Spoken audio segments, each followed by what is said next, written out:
Hello दोस्तों, मैं ऋषि आनंद आप लोगों का स्वागत करता हूं मेरे ऑफिशियल यूट्यूब चैनल पे जिसका नाम है वैदिक गणित। तो दोस्तों ये क्वांटम कैट बाई सर्वेश के वर्मा सॉल्यूशन सीरीज 8वीं चल रही है।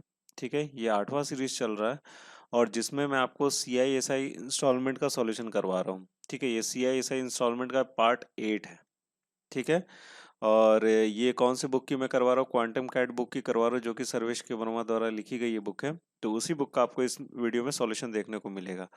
तो दोस्तों ये बुक काफ़ी अच्छी बुक है। अगर आप SSC CGL का प्रिपरेशन कर रहे हैं या फिर CHSL का या फिर CPO एग्जामिनेशन का या फिर IBPS bank PO clerk examination preparation कर रहे हैं या फिर SBI bank PO clerk examination preparation कर रहे हैं, तो ये वीडियो आपके लिए काफ़ी ज़्यादा यूजफुल है। ठीक है, क्योंकि इसमें जैसे सवाल दिए गए ना उसी तरह के सवाल आपको परीक्षा में पूछे जाते हैं। ठीक है ना। तो दोस्तों अगर आप इस वीडियो को शुरू से लेकर अंतिम तक देखिएगा, एक एक सवाल काफी ज्यादा इंपॉर्टेंट। ठीक है ना। जो CAT MAT XAT examination preparation कर रहे हैं उनके लिए भी काफी ज्यादा यूजफुल है ये वीडियो। ठीक है, तो दोस्तों इस वीडियो में आपको 10 क्वेश्चंस के सॉल्यूशन देखने को मिलेंगे। कितने? 10 क्वेश्चंस के सॉल्यूशन देखने को मिलेंगे और 10 क्वेश्चन अपने आप में बहुत ही अच्छा क्वेश्चन है, बहुत ही ज्यादा इंपॉर्टेंट क्वेश्चन है। उसी तरह के क्वेश्चन आपको परीक्षा में भी देखने को मिलते हैं।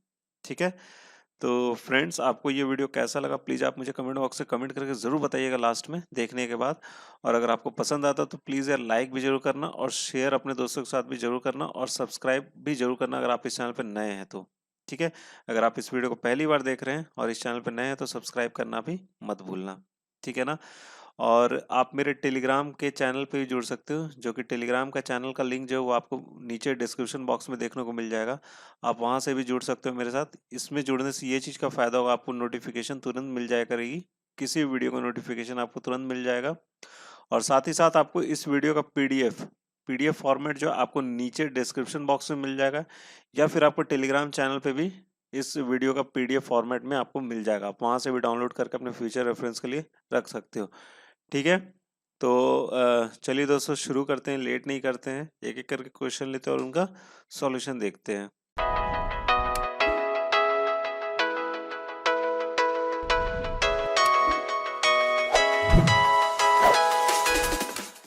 तो दोस्तों पहला सवाल आपकी स्क्रीन पर है। पहला सवाल क्या है?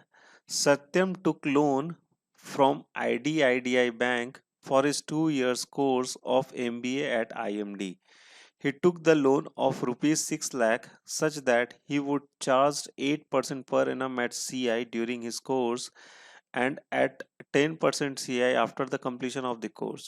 He returned half of the amount which he had to be paid on the completion of his studies and remaining after 2 years. What is the total amount returned by the Satyam? ठीक है, देखिए काफी अच्छा सवाल है ये। ठीक है, कंसेप्चुअल सवाल है, तो ध्यान से समझिएगा। सबसे पहले मैं आपको सवाल समझा देता हूँ, फिर उसके बाद उसका सॉल्यूशन आपको करवाता हूँ। ठीक है ना। देखिए इसमें क्या बोल रहे हैं, सत्यम जो है ना IDIDI बैंक से लोन लिया।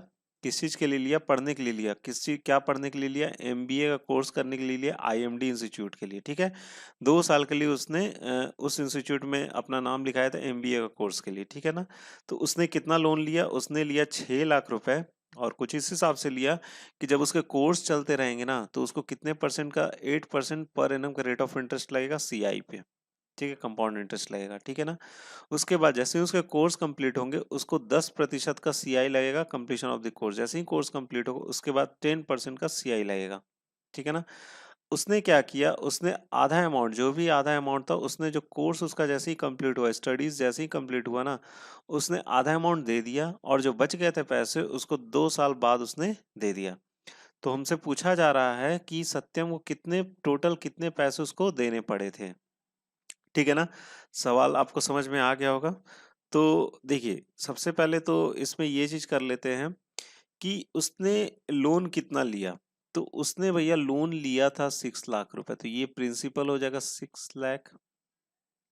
ठीक है, 6 लाख क्या हो जाएगा? प्रिंसिपल हो जाएगा। ये 6 लाख को हम लोग कितना लिख सकते हैं? 1 2 3 4 5। ठीक है, इतने रुपीज उसने क्या किया? लोन लिया। ठीक है, उसको पहले 2 साल मतलब पहले 2 साल 2 years उसको रेट ऑफ इंटरेस्ट कितना लगेगा? 8% का लगेगा। कितना का लगेगा? 8% का पहले 2 साल उसको रेट ऑफ इंटरेस्ट लगेगा। क्लियर है यहाँ तक? ठीक है, तो मतलब क्या है कि पहला साल, फर्स्ट ईयर उसको कितना लगा होगा? 6 लाख हमने यहाँ पे लिख लिया। उसमें कितना लगा होगा 8% इंटू 1।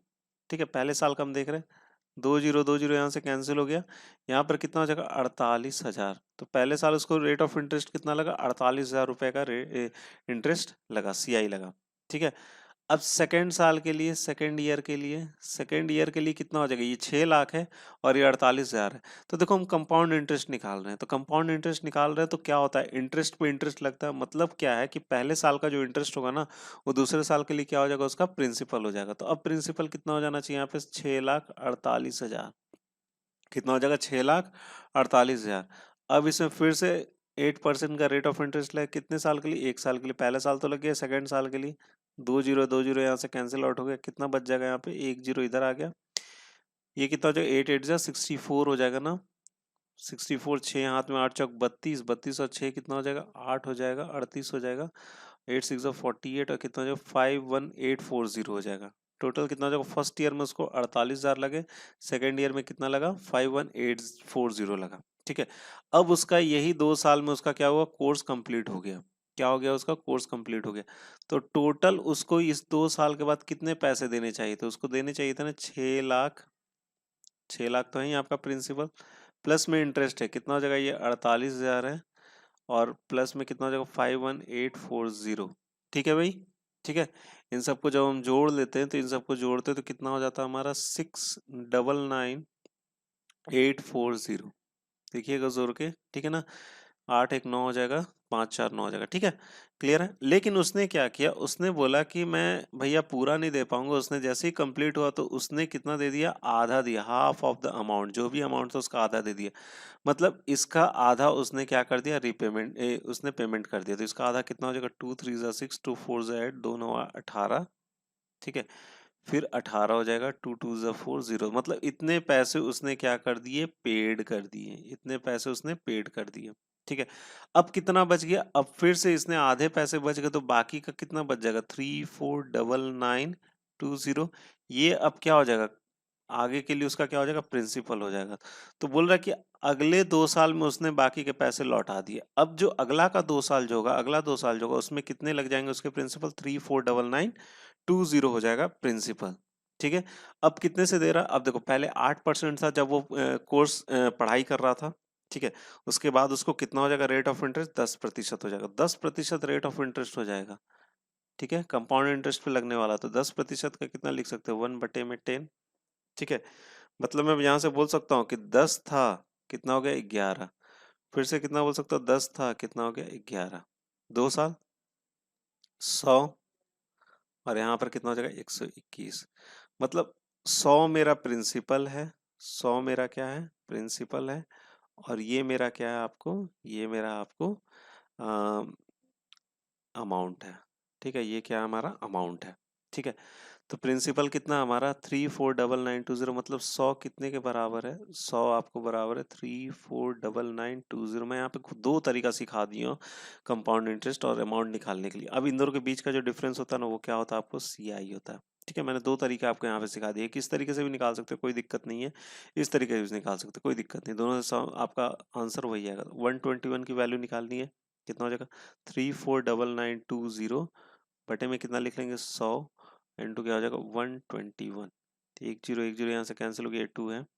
इसको पूरा सॉल्व करोगे, तो इसको पूरा सॉल्व करने के बाद आपका जवाब आ जाएगा 423403.2।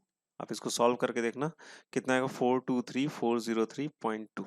ठीक है, तो ये उसको देना पड़ेगा, ये उसको देना पड़ेगा। ठीक है, और पहले उसने कितना दे दिया है, इतना दे दिया है, और हमसे पूछ क्या रहा है कि उसको कितने पैसे देने पड़ेंगे। तो इसमें हम क्या कर देंगे, इसको जोड़ देंगे जो उसने पहले दे दिया है। तो 3 4 9 9 2 0 इसने दे दिया है, इन सबको जोड़िए, तो इन सबको जोड़िएगा तो आ जाएगा आपका 7 7 7 3 और फिर आ जाएगा आपका 2 3। ठीक है, इतना आ जाएगा आपका, क्लियर है। अब इसको हमको क्या, ये किस में आ रहा है आपको, लाख में आ रहा है, 0.2 भी हो जाएगा यहाँ पे, 0.2। ठीक है, इतना लाख आ रहा है। ठीक है ना, तो इसको लाख में नहीं आ रहा, सॉरी, ये लाख में नहीं आ रहा, इसको हमको लाख में जवाब देना, तो लाख में अगर जवाब देना तो कितना हो जाएगा, 7.73323 लाख। इतना पैसा उसको देना पड़ा, तो कौन सा ऑप्शन सही हो जाएगा हमारा, ए ऑप्शन क्या हो जाएगा यहाँ से, करेक्ट हो जाएगा। ठीक है फ्रेंड्स, तो फ्रेंड्स आई होप आपको ये क्वेश्चन समझ में आ गया होगा। ठीक है, चलिए बढ़ते हैं, अपना अगला सवाल देखते हैं हम। तो दोस्तों अगला सवाल आपके स्क्रीन पर है। अगला सवाल क्या है, we had 1000 goats at the beginning of year 2001 and number of goats each year increases by 10% by giving birth compounded annually. At the end of each year we double the number of goats by purchasing the same number of goats as there is the number of goats with us at that time. At the time, what is the number of goats at the beginning of 2004? ठीक है, देखिए इसमें क्या बोल रहा है ना कि 2001 में हमारे पास कितने थे, हजार क्या थे, 1000 क्या थे हमारे पास, बकरियां थी। ठीक है, एट द बिगिनिंग ऑफ, उसके शुरुआती में। ठीक है, अब क्या हुआ कि हर साल 10% number of goats increase each year increases by 10% by giving birth of compounded annually. हर साल वो 10% बच्चे क्या कर देती, पैदा कर देती है, उसी वजह से 10% सा क्या होता है, इंक्रीमेंट हो जाता है हमारा बकरियों में।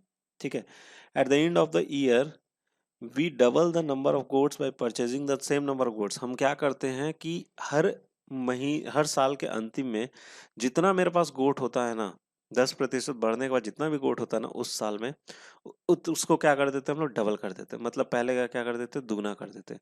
तो हमसे पूछा जा रहा है कि बिगिनिंग में what is the number of goats at the beginning of 2004। 2004 के बिगिनिंग में हमारे पास कितना गोट होगा, ये चीज हमसे पूछा जा रहा है। ठीक है, चलिए देखते हैं सवाल क्या पूछा जा रहा है हमसे। देखिए 1000 गोट है मेरे पास, कब, 2001 में। ठीक है ना, 1000 गोट है। अब हमारे पास 2002 आने वाला है, 2000 क्या आने वाला है, 2 आने वाला। तो इसमें 10% से क्या हो जाएगा, इंक्रीमेंट हो जाएगा, तो इसका 10% कितना हो जाएगा, 100 हो जाएगा, तो 1100 हो जाएगा। ठीक है, अब उसमें बोला जा रहा है कि हम इसको क्या कर देते, दुगना कर देते हैं, तो दुगना कर दिए तो कितना हो गया, ये 2200। कितना हो गया, 2200। अब आते हैं हम लोग, ये 2001 से 2002 की बात हो गई, और 2002 से आते हैं कहाँ पे, 2003 में आ जाते हैं। इसमें फिर से 10% से क्या हो जाता है, इंक्रीमेंट हो जाता है। 10% से फिर क्या कर दिया हमने, इंक्रीमेंट कर दिया। 10% से इंक्रीमेंट किया तो कितना हो जाएगा, ये इसका 10% कितना हो जाएगा आपको, 220 हो जाएगा। 220 इसमें जोड़ देते तो कितना हो जाएगा, 2420 हो जाएगा। अब इसको फिर से क्या कर देना, डबल कर देना, तो 0484 हो गया। इतनी हो गई बकरियां। अब फिर से इसमें क्या लगेगा हमारा, फिर से 10% से इंक्रीमेंट हो जाएगा। 2004 में जा रहे हैं हम, कहाँ जा रहे हैं, 2004 में जा रहे हैं। ठीक है, 2004 में जा रहे हैं, इसमें फिर से कितना लगेगा आपको, 10%। कितना लग जाएगा, 10% से क्या करना हम लोगों को, इंक्रीज करना। तो अब 2004 में जा रहे हैं। ठीक है, तो इसका 10% कितना हो जाएगा, 10% का तो 484 हो जाएगा, तो इसको कितना जोड़ना पड़ेगा हमको, 484 जोड़ना पड़ेगा। 484 जोड़ते हैं तो कितना हो जाता है, 5324। ठीक है, ये क्या हो गया हमारा, ये 2004 में हमारा क्या हो गया है, बिगनिंग। ये बिगनिंग में हमारा कितना है, इतने गोट्स है, 5324, इतने गोट्स हमारे क्या है, बिगनिंग में। ठीक है ना, समझ गए इस बात को।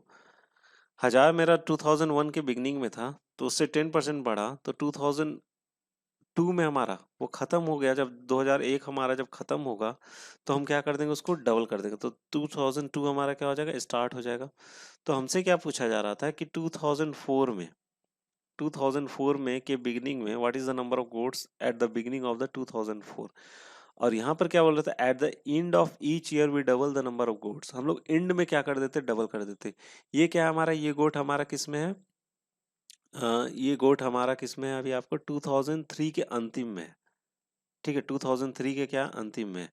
लेकिन हमसे क्या पूछा जा रहा है, आपको बिगिनिंग में पूछा जा रहा है। ये 2004 का क्या हो जाएगा आपको, स्टार्टिंग में। तो स्टार्टिंग में हम लोग क्या करना पड़ेगा, डबल करना पड़ेगा ना, तो इंटू 2 कर देंगे। तो इंटू 2 करेंगे तो कितना हो जाएगा, 2 4 ज़ा 8, 2 2 ज़ा 4, 2 3 ज़ा 6, 2 5 ज़ा 10।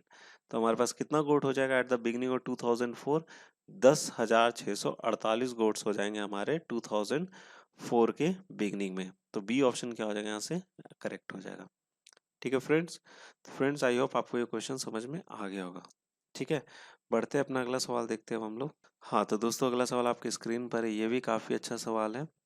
तो देखिए इसमें सवाल में पूछा क्या जा रहा है कि rupees 1 lakh was invested bye Mohan in a fix deposit eight 10%।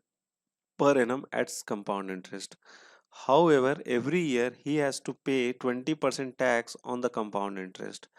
How much money does Mohan has after 3 years? ठीक है, काफी अच्छा सवाल है और इम्पोर्टेंट सवाल भी है। यहाँ पर बोल क्या रहा है कि मोहन ने कंपाउंड इंटरेस्ट में 1 लाख रुपए इन्वेस्ट किया। कितना इन्वेस्ट किया? 1 लाख रुपए इन्वेस्ट किया फिक्स डिपॉजिट में। ठीक है, कितना रेट ऑफ इंटरेस्ट है उसका? 10% क्या है? रेट ऑफ इंटरेस्ट है एट कंपाउंड इंटरेस्ट पे। ठीक है, कंपाउंड इंटरेस्ट पे 10% पर एनम के हिसाब से उसने इन्वेस्ट किया। However every year he has to pay, और एक बात यहाँ पर और भी चीज है कि हर साल उसको 20% जो है ना टैक्स देना पड़ता है। किस पे देना पड़ता है? कंपाउंड इंटरेस्ट पे। ध्यान से सुनिएगा कि कंपाउंड इंटरेस्ट पे उसको कितना देना पड़ता है? 20% टैक्स देना पड़ता है। ठीक है, 20% टैक्स किस पे देना पड़ता है? कंपाउंड इंटरेस्ट पे। तो पूछा जा रहा है कि मोहन के पास 3 साल के बाद कितने पैसे होंगे। ठीक है, 10% वो किस पे ले रहा है? एफडी पे दे रहा है। किस पे? कंपाउंड इंटरेस्ट पे दे रहा है। ठीक है, उसके पास प्रिंसिपल कितना हो जाएगा? प्रिंसिपल हो जाएगा उसके पास 1 लाख रुपए। ठीक है, प्रिंसिपल कितना हो जाएगा? 1 लाख रुपए हो जाएगा। और रेट ऑफ इंटरेस्ट उसको कितना मिलेगा? उस पे 10% मिलेगा। लेकिन उसको टैक्स भी देना पड़ेगा। टैक्स देगा। किस पे दे रहा है टैक्स? वो कंपाउंड इंटरेस्ट पे दे रहा है। कितना देगा वो? 20% टैक्स देगा। क्लियर है? 20% क्या देगा? टैक्स देगा। तो आ जाते पहले साल में, आ जाते फर्स्ट ईयर में। फर्स्ट ईयर में जब हम आते हैं तो उसका प्रिंसिपल कितना है? 1 लाख है। ठीक है, इस पे रेट ऑफ इंटरेस्ट उसको कितना लग रहा है? 10% का लग रहा है। यहाँ पर कितना जाएगा? 1। एक जीरो गया, एक जीरो गया, यहाँ से कितना? एक और जीरो चला गया। कितना हो जाएगा? 10,000 रुपए। कितने हो जाएंगे यहाँ पे? 10,000 रुपए हो जाएंगे। ठीक है, अब इस पे उसको 20% का टैक्स लगेगा। कितना टैक्स लगेगा उसको? 20% का टैक्स लगेगा। तो 20% का जो टैक्स लगा, तो टैक्स उसके पास कितने हो जाएंगे इसके?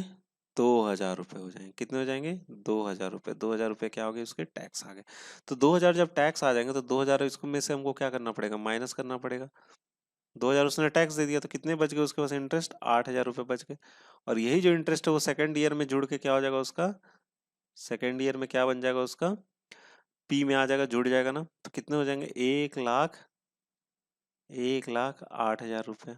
कितने हो जाएंगे? 1,08,000 रुपए हो जाएंगे। ठीक है, दूसरे साल में उसके पास प्रिंसिपल कितना हो जाएगा? 1,08,000 रुपए हो जाएंगे। फिर उसमें उसको कितना लग रहा है? 10% का फिर से उसको इंटरेस्ट मिलेगा। मिल रहा है यहाँ पे 10% का क्या मिलेगा? इंटरेस्ट में एक जीरो गया, एक जीरो गया, एक जीरो गया।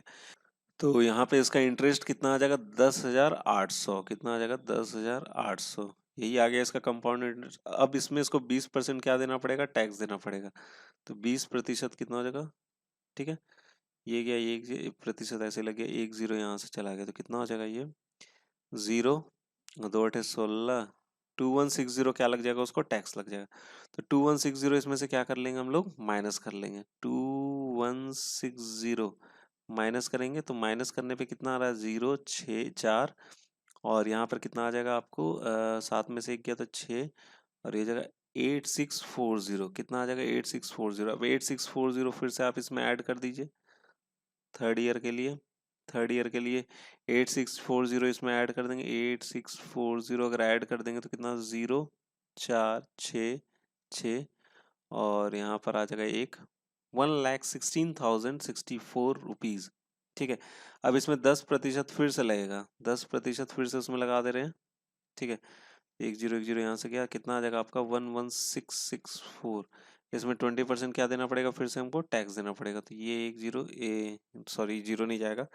यहाँ पर कितना आ जाएगा इसका? इसका हो जाएगा टैक्स हो जाएगा आपको 2 4 8 हो जाएगा, 2 6 12 13, और एक हाथ है 2 3 और 2, कितना हो जाएगा? 2332 रुपए 80 पैसे। 2332 रुपए 80 पैसे।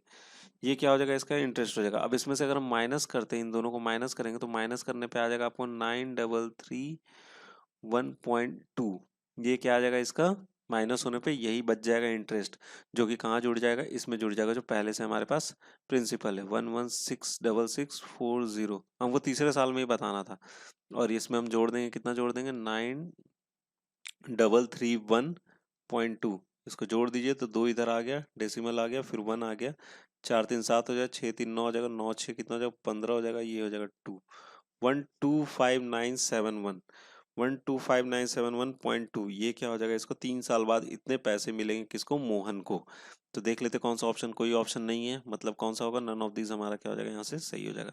तो जवाब आपका यही रहेगा, 125971.2 रुपीज किसको देना पड़ेगा, मोहन को मिलेगा, कहाँ से, बैंक से, जहाँ से उसने फिक्स डिपॉजिट किया था। ठीक है, चलिए अब अगला सवाल देखते हैं। तो दोस्तों अगला सवाल आपकी स्क्रीन पर, अगला सवाल क्या है, A property dealer bought a rectangular plot of land in Noida 5 years ago at the rate of 1000 per meter square. The cost of plot is increases by 5% in every year, in every 6 years, and worth of a rupee falls down at the rate of 2% in every 5 years. What is the approximate value of land per meter square 25 years hence? ठीक है, देखिए क्या बोल रहा है कि एक property dealer जो ने एक रेक्टेंगुलर प्लॉट खरीदा 5 साल पहले नोएडा में। ठीक है, नोएडा में उसने 5 साल पहले एक रेक्टेंगुलर प्लॉट खरीदा जिसका रेट कितना था, 1000 पर मीटर स्क्वायर, 1000 पर metre square. The cost of plot, plot का जो कॉस्ट है ना वो हर साल इंक्रीज करता है, कितने से, 5%। ध्यान सुनिएगा, the cost of plot, cost का जो प्लॉट का जो कॉस्ट है ना, हर 6 साल पे, हर 6 साल में 5% से क्या करता है, इंक्रीज करता है, 5% से क्या होता है, इंक्रीज होता है। क्लियर है। And the worth of rupee, rupee का जो रेट है ना वो 2% से हर साल क्या होता है, डिक्रीज करता है, हर साल नहीं, हर 5 साल पे 2% से क्या होता है, वो डिक्रीज करता है। तो पूछा जा रहा है कि 25 साल बाद, आज से 25 साल बाद उस जमीन की कीमत क्या होगी। ठीक है ना, बहुत अच्छा सवाल है। देखो, अगर मैं बोलूं प्रेजेंट अभी यहाँ पर है, ये क्या हमारा प्रेजेंट है, इससे 5 साल पहले उसने क्या खरीदा था, जमीन खरीदा था, 5 years ago। ठीक है, 25 साल बाद पूछा जा रहा है, क्या पूछा जा रहा है, 25 साल बाद का पूछा जा रहा है। तो टोटल यहाँ से लेके यहाँ तक का कितना साल हो जाएगा, तो 5 + 25 कितने साल हो जाएंगे हमारे पास, यहाँ पे 30 years, मतलब 30 years का पूछा जा रहा है हमसे, कितने साल का पूछा जा रहा है, 30 years का पूछा जा रहा है। ठीक है, प्लॉट का कॉस्ट कितना, मतलब प्रिंसिपल में बोल सकता हूँ 1000 है, प्लॉट का कॉस्ट कितना, 1000 रुपए। ठीक है, 1000 रुपए। अब क्या बोल रहा है ना कि प्लॉट का जो कॉस्ट है ना, कॉस्ट ऑफ प्लॉट जो है ना, कॉस्ट ऑफ प्लॉट जो है वो हर साल, हर 6 साल पे 5% से इंक्रीज होता है, 6 years पे 5% से क्या हो जाता है, ये इंक्रीज होता है, कितने से इंक्रीज होता है, 5% से इंक्रीज होता है। ठीक है, लेकिन रुपी का वर्थ जो है, रुपी जो है, रुपी की जो वैल्यू है, रुपीज की जो वैल्यू है वो हर 5 साल पे 2% से, हर 5 साल पे 2% से क्या होता है, डिक्रीज होता है। वैल्यू जो है, रुपीज की जो वैल्यू है वो हर 5 साल पे 2% से डिक्रीज होता है। ठीक है, यहाँ पे बात हम लोग कितने साल का कर रहे हैं, 30 साल का कर रहे हैं, 30 साल का कर रहे हैं। तो 30 डिवाइडेड बाई हर 6 साल पे कॉस्ट ऑफ द प्लॉट क्या हो रहा है, इंक्रीज हो रहा है, मतलब 6 से डिवाइड करेंगे तो मतलब कितना और इंक्रीज होगा, 5 बार इंक्रीज होगा। कितने बार इंक्रीज होगा, 5 बार इंक्रीज होगा। उसी हिसाब से अगर हम रुपीज की वैल्यू निकालने चले तो 30 साल पे कितना बार डिक्रीज होगा, 5 से डिवाइड करना पड़ेगा, मतलब 6 बार क्या होगा वहां पे, डिक्रीज होगा। समझ के बात को, हमारा प्लॉट का रेट कितना है, 1000 रुपए है। ठीक है, तो ये 5 बार क्या होगा, इंक्रीज होगा, और कंपाउंडेड एनुअली ही होगा। ठीक है, तो यहाँ पर कितना लिखेंगे हम लोग, 1 + 5% से बढ़ रहा है ना, 5/100, कितने बार बढ़ रहा है आपको, 5 बार बढ़ रहा है। ठीक है, इंटू 2% से क्या हो रहा है, डिक्रीज हो रहा है, कितने बार डिक्रीज हो रहा है, 6 बार, तो 1 - 2/100, और कितना हो जाएगा, पावर इसका 6 हो जाएगा। क्लियर है यहाँ तक। ठीक है, इक्वेशन हमारा बन के तैयार हो गया, इसको सॉल्व कीजिएगा खुद से। सॉल्व करने के बाद इसका आ जाएगा वैल्यू, कितना आ जाएगा, 1134 रुपए, कितना आ जाएगा, 1134 रुपए। ठीक है फ्रेंड्स, तो 1134 रुपए उसकी वैल्यू हो जाएगी कब, अभी से 25 साल बाद। ठीक है ना, 1134 रुपए उसकी वैल्यू रहेगी। तो बी ऑप्शन क्या हो जाएगा, यहाँ से करेक्ट हो जाएगा। ठीक है दोस्तों, चलिए अब अगला सवाल देखते हैं। हाँ तो दोस्तों अगला सवाल आपकी स्क्रीन पर है। अगला सवाल क्या है, A and B run a joint ventures in which the profit earned by A and B are in the ratio 28:15. A invests his share at the start of the year and B joins in after 9 months of the same year. What is the ratio of their initial investment respectively? ठीक है, तो 50 number question में क्या बोला जा रहा है कि ए और बी जो है ना किसी ज्वाइंट वेंचर को चलाते हैं। ठीक है, जिसमें जो उन्होंने प्रॉफिट अर्न किया है उसकी रेशियो क्या है, 28:15 है। ठीक है, ए ने जो है वो जो अपना शेयर किया, जो पैसा जो शेयर किया ना उसमें, वो इनिशियल मतलब स्टार्टिंग ईयर में शेयर किया था। ठीक है, लेकिन बी जो है ना उसी साल 9 महीने बाद ज्वाइन करता, उसी साल उसने 9 महीने बाद ज्वाइन किया। तो हमसे पूछा जा रहा है कि इनिशियल जो इन्वेस्टमेंट था उसका रेशियो क्या होगा, इनिशियल इन्वेस्टमेंट का क्या होगा, रेशियो क्या होगा, ये चीज हमसे पूछा जा रहा है। तो देखो यहाँ पर जो है प्रॉफिट का जो रेशियो दे रखा गया PA/PB, PA/PB का रेशियो कितना दे रखा गया, 28:50। क्लियर है यहाँ तक? ठीक है, ए ने स्टार्टिंग साल में इन्वेस्ट किया, ए ने स्टार्टिंग साल में क्या किया, इन्वेस्ट किया। लेकिन एक चीज समझिएगा, प्रॉफिट जो होता है ना, प्रॉफिट जो होता है वो किस हिसाब से निकाला जाता है, आपने कितना इन्वेस्टमेंट किया, कितना इन्वेस्टमेंट किया और कितने साल के लिए किया, कितने साल के लिए किया। तो यहाँ पर हमारे पास इन्वेस्टमेंट कौन कौन कर रहा है, हमारे पास एक तो ए कर रहा है और एक कौन कर रहा है, आपको बी कर रहा है। तो मैं अगर इसका रेशियो का निकालने चलो PA/PB, तो PA/PB इज इक्वल टू क्या मैं लिख सकता हूँ, यहाँ पे लिख सकता हूँ investment of A into time of A, ठीक है, इज टू, फिर उसके बाद क्या लिखूंगा मैं यहाँ पे, investment of B into time of B. ठीक है, प्रॉफिट जो अर्न होता है हमारा वो किस पे डिपेंड करता है, इन्वेस्टमेंट हमने कितने किया और कितने साल के लिए किया। ठीक है, यहाँ से देख लेते हैं हम लोग, इसका रेशियो इस तरह से निकल जाएगा, PA/PB इज इक्वल टू कितना हो जाएगा आपको, IA/TA/IB/TB। ठीक है, चलिए यहाँ से लिखते हैं हम लोग 28 कितना हो जाएगा, 15 हो जाएगा। ठीक है, इन्वेस्टमेंट ऑफ ए, ठीक है, इज टू टाइम, उसने शुरू से ही उस साल में उसने शुरू से ही लगा दिया था, यहाँ पे ये बोल रहे invest his share at the start of the year, शुरू से ही लगा दिया, मतलब कितने महीने के लिए उसने लगाया, 12 महीने के लिए लगाया, एक साल में 12 महीने होते हैं। और बी ने कब ज्वाइन किया, 9 महीने बाद ज्वाइन किया। तो 9 महीने बाद ज्वाइन करेगा बी, तो कितने महीने के लिए ज्वाइन कर पाएगा, सिर्फ 3 महीने के लिए ज्वाइन कर पाएगा। तो इसको चलिए ऐसे लिख लेते हैं, 28/15 इज इक्वल टू क्या लिख सकते हैं, IA/12, और बटे में कितना हो जाएगा आपका, IB/3। ये हो जाएगा 3 4 12 हो जाएगा, और ये कितना 4 7 28 हो जाएगा, हो गया। तो इन्वेस्टमेंट ऑफ ए बटे में investment of B is equal to कितना हो जाएगा, 7:15। ये क्या आ जाएगा आपका, रेशियो आ जाएगा investment of A is to investment of B. ठीक है, कितना हो जाएगा, 7:15 हो जाएगा। ठीक है, ये आपका पार्टनरशिप का रिलेटेड थोड़ा सा क्वेश्चन है। तो पार्टनरशिप अगर मैं आपको बताऊंगा ना, तो उसमें ये चीज आपको बताऊं, प्रॉफिट इज इक्वल टू क्या होता है, इन्वेस्टमेंट ईयर्स होता है, कितने साल के लिए वो इन्वेस्ट कर रहा है। ठीक है, उसी पे डिसाइड होता है उसका प्रॉफिट, बस यही चीज यहाँ पे मैंने लगा दिया। ठीक है ना, लिखिए देखिए, अब उसी से रिलेटेड 16वां नंबर भी सवाल है। In the previous problem if A gets a profit of ₹4200, the amount invested by B is. देखिए यहाँ पर इसमें क्या बोला जा रहा है, आपको प्रॉफिट दे रहा है। ठीक है, प्रॉफिट दे रहा है, लेकिन इसमें अभी भी क्या है कि इन्वेस्टमेंट जो है बी का निकालना बहुत मुश्किल है। अब बोलेंगे सर कैसे निकालना मुश्किल है, देखिए प्रॉफिट दे रहा है हमें, अगर इन्वेस्टमेंट देता ना, क्योंकि यहाँ पे इन्वेस्टमेंट का रेशियो हमारे पास आया, क्या किस चीज़ का रेशियो हमारे पास आया, पिछले वाला जो सवाल हमने 15 नंबर जो सॉल्व किया उसमें किसका रेशियो निकाला, इन्वेस्टमेंट का निकाला। तो इन्वेस्टमेंट का अगर हमें यहाँ पे वैल्यू दिया रहता, अगर इन्वेस्टमेंट का वैल्यू होता 4200 रुपए, किसी एक अगर इन्वेस्टमेंट का होता 4200 रुपए, तो हम निकाल सकते थे बी का इन्वेस्टमेंट का वैल्यू। ठीक है, लेकिन इसमें किसका निकाल रहा है, आपको प्रॉफिट का दे रहा है। ठीक है, प्रॉफिट का दे रहा है, तो इसलिए ये जो है ना, इन्वेस्टमेंट जो है बी का इन्वेस्टेड अमाउंट निकालना इम्पॉसिबल है यहाँ पे। ठीक है, तो इसलिए इसका आंसर हो जाएगा आपको can't be determined, D option क्या हो जाएगा यहाँ पे, इसका सही उत्तर हो जाएगा, इसको निकालना मुश्किल है। क्योंकि इन्वेस्टमेंट अगर ए का दिया रहा था तब इन्वेस्टमेंट ऑफ बी हम लोग निकाल सकते थे, यहाँ पे प्रॉफिट दिया है इसलिए निकालना हमें मुश्किल है। अगर प्रॉफिट पूछा जाता ना, बी का प्रॉफिट पूछा जाता तो वो निकल सकता था, लेकिन यहाँ पे हमसे प्रॉफिट नहीं दिया गया था।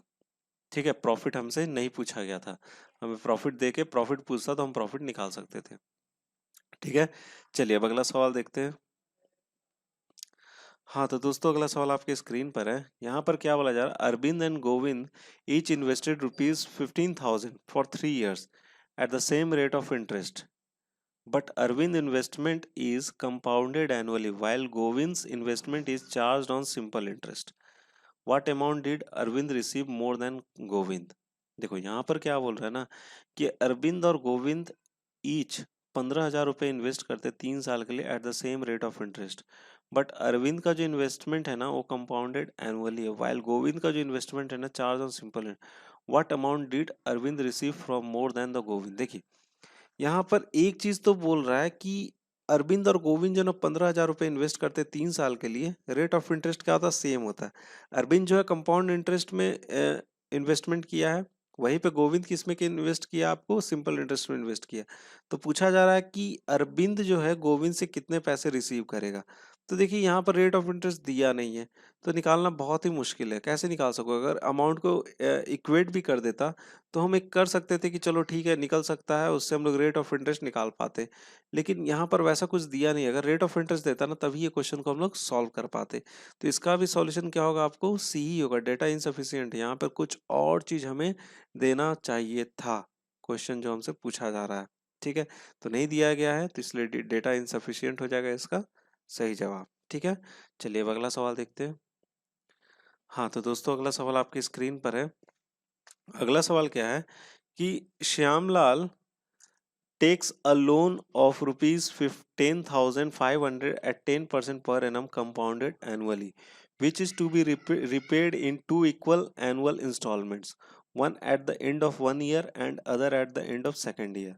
The value of each installment is। काफी खूबसूरत सा सवाल है ये। देखिए इसमें बोल क्या रहा है कि श्यामलाल जो है ना लोन लिया है, कितना लोन लिया है उसने, 10,500 रुपये उसने लोन लिया है। लोन लिया है 10,500 रुपये। रेट ऑफ इंटरेस्ट कितना लग रहा है उसको, 10%। रेट ऑफ इंटरेस्ट कितना, 10% कंपाउंडेड एनुअली। उसको दो इक्वल इंस्टॉलमेंट में उसको क्या करना है, रीपे करना है। दो इक्वल इंस्टॉलमेंट पे रीपे करना, और one at the end of 1 year, हर साल के अंतिम में उसको पेमेंट कर देना है। ठीक है, इंस्टॉलमेंट को पेमेंट कर देना ईच। ठीक है, पहले साल के अंतिम में देगा, फिर दूसरे साल के अंतिम में देगा, और वहां पे आपका जो भी लोन आपका था चुकता हो जाना चाहिए उस इंस्टॉलमेंट के बाद। ठीक है, तो ईच इंस्टॉलमेंट का हमसे क्या पूछा जा रहा है, इसमें वैल्यू पूछा, वैल्यू ऑफ ईच इंस्टॉलमेंट। तो ईच इंस्टॉलमेंट कितने का पड़ेगा श्यामलाल को, वो चीज हमसे पूछा जा रहा है। देखो रेट ऑफ इंटरेस्ट यहाँ पर कितना हमारे पास 10% है। 10% को हम लोग फ्रैक्शन में कितना लिख सकते हैं, 1/10। तो मैं ये चीज बोल सकता हूँ यहाँ पे कि ये क्या हमारा इंटरेस्ट है और ये क्या हमारा प्रिंसिपल है। मैंने पहले ही बताया होगा आपको, ये हमारा क्या इंटरेस्ट है और ये क्या हमारा प्रिंसिपल है। ठीक है, तो पहले साल में फर्स्ट ईयर में क्या हुआ कि 10 था और उसको कितना देना पड़ा, 11। कितना था, 10 था और कितना देना पड़ा उसको, 11 देना पड़ा। ठीक है, पी इधर हो गया और इधर में क्या हो गया, इंटरेस्ट हो गया। फिर सेकेंड साल में फिर से उसको कितना देना पड़ा, अब उसको सेकेंड साल इसका क्या हो जाएगा, स्क्वायरिंग हो जाएगा, कितना हो जाएगा ये 100। ठीक है, और इसका क्या हो जाएगा, आपको स्क्वायरिंग हो जाएगा, कितना हो जाएगा 121। अब हमने क्या करना है ना, अब बोल क्या रहा है कि वैल्यू ऑफ ईच इंस्टॉलमेंट क्या होना चाहिए, इक्वल इंस्टॉलमेंट बोल रहा है, each two equal annual instalment. तो हमको क्या करना है, इंस्टॉलमेंट को इक्वल करना है। तो क्या करेंगे, इसका इंस्टॉलमेंट कितना आपको 121 है, तो इसको भी हमको 121 बनाना हो तो कितने से मल्टीप्लाई करेंगे, 11 से। तो इधर भी हमको बराबर करने के लिए कितने से करना पड़ेगा, मल्टीप्लाई 11 से करना पड़ेगा प्रिंसिपल में। तो यहाँ पर कितना आ जाएगा, इसका 110 हो गया प्रिंसिपल, और ये कितना हो जाएगा आपका 100 हो जाएगा। ठीक है, कितना हो गया आपको, ये 110 हो गया और ये कितना हो गया 100 हो गया, दोनों को जोड़ देंगे तो कितना हो जाएगा, ये 210 हो जाएगा। तो ये जो 210 आएगा हमारे, ये क्या हो जाएगा, आपको प्रिंसिपल आ जाएगा। यहाँ पे मैंने आपको पहले बताना है, ये क्या हो जाएगा, आपको प्रिंसिपल हो जाएगा। और इधर वाला पार्ट जो है ना 121 हमारा क्या हो जाएगा, वैल्यू ऑफ ईच इंस्टॉलमेंट हो जाएगा। क्या हो जाएगा, ये वैल्यू ऑफ ईच इंस्टॉलमेंट हो जाएगा।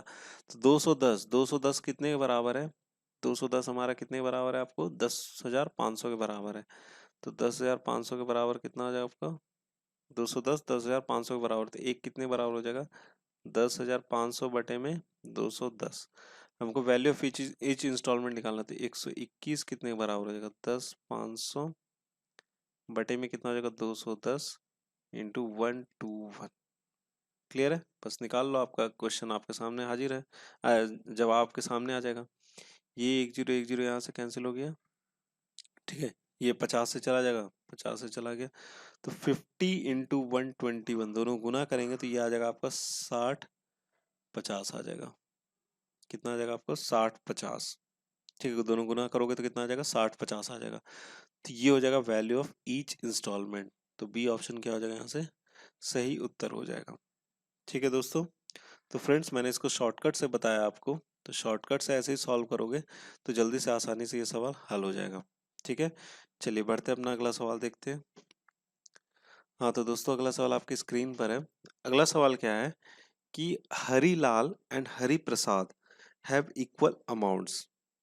Harilal invested all his amount at 10% compounded annually for 2 years, and Hari Prasad invested 1 by 4 of 10%, one invested 1 by 4 at 10% compound interest annually and rest at R% per annum at simple interest for the same 2 years period. The amount received by both at the end of 2 years is same. What is the value of R? ठीक है, देखिए इसमें दो जन हैं, एक तो हरीलाल है और एक हरि प्रसाद है। उसके पास सेम अमाउंट है, उसके पास क्या आपको सेम अमाउंट है। तो हरीलाल जो है ना वो सारे अमाउंट जो है ना वो 10% से कंपाउंडेड एनुअली 2 इयर्स के लिए क्या कर देता है, वो इन्वेस्ट कर देता है। लेकिन हरि प्रसाद जी क्या करते हैं ना, 1/4 जो 10% से इन्वेस्ट करते कंपाउंड इंटरेस्ट पे, और बचा हुआ जो पैसा है ना वो किस पे इन्वेस्ट करते, R% पे इन्वेस्ट करते हैं। और वो भी किस पे, 2 साल के लिए। और वो क्या आपको सिंपल इंटरेस्ट पे इन्वेस्ट करते हैं, किस में इन्वेस्ट करते हैं, सिंपल इंटरेस्ट पे इन्वेस्ट करते हैं। ठीक है ना, 2 साल के लिए। दोनों से जो अमाउंट आता है 2 साल के बाद, दोनों से जो अमाउंट आता है 2 साल के बाद, वो क्या होता है आपको सेम होता है। वो क्या होता है सेम होता है। तो हमसे यहाँ पूछा जा रहा है रेट ऑफ इंटरेस्ट की वैल्यू क्या है, रेट ऑफ इंटरेस्ट की आर की वैल्यू क्या है। ठीक है, R% से इन्वेस्ट किया ना सिंपल इंटरेस्ट पे, तो वही आर की वैल्यू हमें निकालनी है। तो चलिए बनाते हैं इस सवाल को। देखिए यहाँ पर एक तो आपको हरीलाल है, हरीलाल है, और दूसरा कौन है यहाँ पर आपका हरि प्रसाद है। ठीक है, हरि प्रसाद के पास भी वही पैसे हैं, और सॉरी हरीलाल के पास भी वही पैसे हैं और हरि प्रसाद के पास भी सेम पैसे। ये क्या कर रहा है, 10% से इन्वेस्ट कर रहा है कितने साल के लिए, 2 इयर्स के लिए, किस पे, CI पे, किस पे, कंपाउंड इंटरेस्ट पे। ठीक है, लेकिन हरि प्रसाद क्या कर रहा है, वो P/4, P/4 वो 10% पर इन्वेस्ट कर रहा है, और किस पे कर रहा है आपको, CI पे इन्वेस्ट कर रहा है। ठीक है, और ये कितने साल के लिए इन्वेस्ट कर रहा है, 2 साल के लिए। कितने साल के लिए, 2 साल के लिए। अब जो पैसे बच जा रहे हैं ना, मतलब 3/4 ऑफ P, उसको इन्वेस्ट कर रहा है वो R% पे। किस पे इन्वेस्ट कर रहा है, SI पे कर रहा है, और कितने साल के लिए कर रहा है, 2 साल के लिए कर रहा है। कितने साल के लिए कर रहा है, 2 साल के लिए कर रहा है। ठीक है भाई, क्लियर है। और दोनों तरफ से जो अमाउंट आते हैं ना, ठीक है, दोनों तरफ से जो अमाउंट आते हैं ना वो क्या आते हैं आपको, सेम आते हैं। दोनों तरफ से जो अमाउंट आते हैं वो सेम आते हैं। ठीक है भाई, क्लियर है। चलिए बना लेते हैं इस सवाल को, कैसे करना है हल देख लेते हैं। इसको किस पे कर रहा, कंपाउंड इंटरेस्ट पे कर रहा, तो यहाँ पर कितना लिख सकते हैं हम लोग, P/1 प्लस आर कितना आपको 10%, 10/100 का स्क्वायर। क्लियर है, इधर आ गया आपका। इसको सिंपल कंपाउंड इंटरेस्ट पे करा तो कितना हो जाएगा, P/4। ठीक है, 1 प्लस कितना, 10% पे 10/100, और टू दी पावर क्या हो जाएगा आपका, स्क्वायर हो जाएगा। क्लियर है।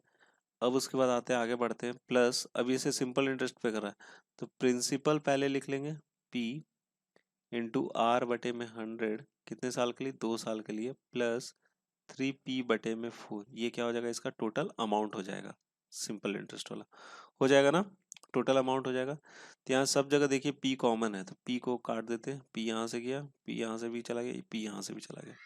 ठीक है, ये 1 0 यहाँ से गया, 1 0 यहाँ से गया। ये कितना हो जाएगा आपका,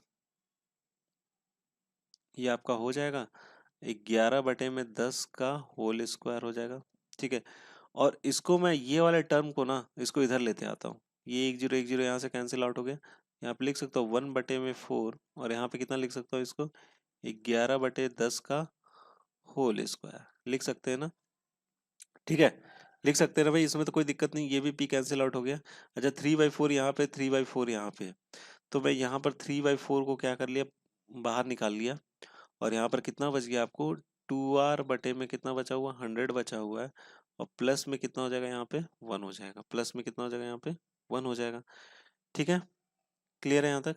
अच्छा यहाँ से मैं 11/10 का स्क्वायर को बाहर निकाल सकता हूँ, और यहाँ पर कितना बचेगा, 1 - 1/4, और यहाँ पर 3/4 तो है ही, और ये जगह 2R/100 प्लस 1 हो जाएगा। ठीक है, इसको मैं लिख लेता हूँ 121 बटे में 100। अच्छा 4 इधर आ जाएगा तो 3/4 यहाँ पे भी आ जाएगा, 3/4 इधर भी आ गया, 3/4 इधर भी है, और ये हो जाएगा 2r बटे में 100 प्लस 1। 3/4 क्या हो गया, कैंसिल आउट हो गया। ठीक है, यहाँ पर मैं लिख सकता हूँ 121 बटे में 100, और इधर जो 1 था ना उसको मैं इधर लेते हैं तो माइनस क्या हो जाएगा 1 इज इक्वल टू हो जाएगा 2r बटे में 100। तो ये हो जाएगा 21 बटे में 100 हो जाएगा ना, 100 इधर आ गया तो इज इक्वल टू कितना हो जाएगा 2r बटे में 100। ये 100 क्या हो गया, कैंसिल आउट हो गया। r इज इक्वल टू कितना हो जाएगा 21 बटे में 2। तो ये आ जाएगा आपका कितना 10.5%। कितना हो जाएगा r की वैल्यू 10.5% हो जाएगा। ठीक है, तो सी ऑप्शन क्या हो जाएगा यहाँ से करेक्ट हो जाएगा। ठीक है फ्रेंड्स, तो फ्रेंड्स इस क्वेश्चन को बस इक्वेट करना था, बहुत सिंपल सा था, बस इसमें कैलकुलेशन आपको बहुत ध्यान रखना था। देखो जैसे मैंने कॉमन आउट निकाल निकाल के इसको जल्दी से सॉल्व कर लिया ना, वैसे करके सॉल्व करना, तो आपको परीक्षा में आसानी हो। कभी भी एकदम एकदम यहाँ से बहुत बच्चे क्या करते, मैं आपको बता रहा हूँ एग्जाम्पल के तौर पे, यहाँ पर क्या करते 2 2 4 काटते और 3/200 लिख देते, तो भैया वहाँ दिक्कत आ जाएगी। वहां पे आपको क्या आ जाएगी, दिक्कत आई, फिर एलसीएम लो फलाना ढमकाना बहुत कुछ लो। देखो मैंने 3/4 यहाँ से भी निकाल लिया, 3/4 यहाँ से भी आ गया, मेरा कट गया। ठीक है, तो ऐसे करके कॉमन आउट करके निकाल के अगर काटते हुए बनाओगे ना तो काफी आसानी से आप क्वेश्चन को सॉल्व कर पाओगे। ठीक है, तो इसका जवाब कितना है 10.5% है। चलिए अब अगला सवाल देखते हैं अब हम लोग। हाँ तो दोस्तों अगला सवाल आपकी स्क्रीन पर है। अगला सवाल क्या है, the annual sales of company in the year 2000 was rupees 1000 and in the year 2005 was rupees 2490. Find the compound annual growth rate of sales in the given period of the same company. ठीक है, देखिए किसी company का annual sales जो है ना वो 2000 में कितना है 1000 रुपीज है। ठीक है, और वो बढ़ के 2005 में कितना हो गया 2490 हो गया। ठीक है, 2005 में कितना हो गया 2490 हो गया 5 सालों में। ठीक है, तो कंपाउंडेड एनुअल ग्रोथ रेट पूछा जा रहा है हमसे of the sales in the given period of the time. मतलब 2000 में कितना था, 2000 में था आपको 1000 रुपए था, यही चीज बढ़ गया, बढ़ के कितना हो गया 2005 में, 2005 में बढ़ के कितना हो जाएगा ये 2490 हो जाएगा। कितना हो जाएगा 2490 हो जाएगा। ठीक है, तो हमें यहाँ पे निकालना कंपाउंडेड एनुअल ग्रोथ रेट, मतलब कितना रेट ऑफ इंटरेस्ट लगा, ये चीज हमसे यहाँ पे पूछा जा रहा है, ग्रोथ रेट यही है। तो हम बोल सकते हैं कि अमाउंट ये हो गया हमारे पास, अमाउंट ये हो गया, और ये मेरा क्या हो गया आपको यहाँ पे प्रिंसिपल हो गया, और टाइम अगर पूछा जाए तो टाइम कितना हो जाएगा आपको यहाँ पे 5 साल 5 ईयर्स हो जाएगा। ठीक है, मतलब 2490 हो गया। ठीक है, प्रिंसिपल मेरे पास 1000 है, और ये हो जाएगा 1+r/100 टू द पावर 5। ठीक है, तो यहाँ पर आ जाएगा आपको 2490 बटे में कितना लिख लेंगे 1000 इज इक्वल टू आ जाएगा 1+r/100 टू द पावर कितना हो जाएगा यहाँ पे 5 हो जाएगा। क्लियर है, हमको यहाँ पे क्या निकालना आर की वैल्यू निकालनी। तो आप देख पा रहे होंगे ये काफी ज्यादा इसका जो कैलकुलेशन होने वाला है काफी ज्यादा डिफिकल्ट होने वाला है। तो उसके लिए क्या करना, मैं आपको सही तरीका आपको बताता हूँ। सही तरीका यही है कि एक एक करके ऑप्शन को पुट करना और क्वेश्चन का सॉल्यूशन निकालना। ठीक है, तो मैं आपको बोलूंगा एक ए वाला जो ऑप्शन है ना इसको पुट मत करना, क्योंकि ये कैलकुलेशन में मुश्किल आएगी। आप एक काम करना 10 और 20 को पहले पुट करके देखना, फिर उसके बाद 15 को फिर जाके किसको पुट करके देखना, ए वाले ऑप्शन को पुट करके देखना। ठीक है, तो पुट करके देखने की जरूरत भी नहीं है। अगर बी डी सी अगर फेल हो जाता तो ऑब्वियस सा बात है ए हमारा क्या होगा सही उत्तर होगा। ठीक है, तो इसको ऑप्शन के थ्रू करना, ऑप्शन के थ्रू अगर करोगे ना तभी इस क्वेश्चन को सॉल्व कर पाओगे। अदरवाइज आप देख के समझ पा रहे हो r⁵ होगा, पता नहीं क्या क्या होने वाला है यहाँ पे। तो ऑप्शन के थ्रू अगर इस क्वेश्चन को सॉल्व करोगे ना तभी ये क्वेश्चन सॉल्व आप कर पाओगे। तो अगर मैं ऑप्शन के थ्रू अगर जाता हूँ तो एक एक करके मैंने जब इसको पुट करके देखा तो देखा कि बी भी नहीं लगता है, डी भी नहीं लगता और सी भी नहीं लगता। आप यहाँ पे आर की वैल्यू पुट करना और L H S is equal to R H S करना। ठीक है, जैसे मैं एक करके दिखा देता हूँ आपको। 249 बटे में कितना हो जाएगा, एक एक जीरो चला जाएगा तो 100 हो जाएगा। ठीक है, अब मैं यहाँ पर ये हमारा क्या है एल एच एस है, ये हमारा क्या है आपको एल एच एस है। ठीक है, अब मैं आर एच एस की तरफ जाता हूँ। आर एच एस में हमको पुट करना है, तो आर एच एस में पुट करना तो मैं 10% पहले लेके चलता हूँ। 10% अगर सबसे पहले लेके चलता हूँ तो 1+10 बटे में कितना हो जाएगा 100 हो जाएगा, टू द पावर क्या हो जाएगा 5 हो जाएगा। ये गया 0 गया। ठीक है, तो यहाँ पर कितना आ जाएगा आपको 10, ये आ जाएगा 11 बटे में 10 आ जाएगा, टू द पावर 5।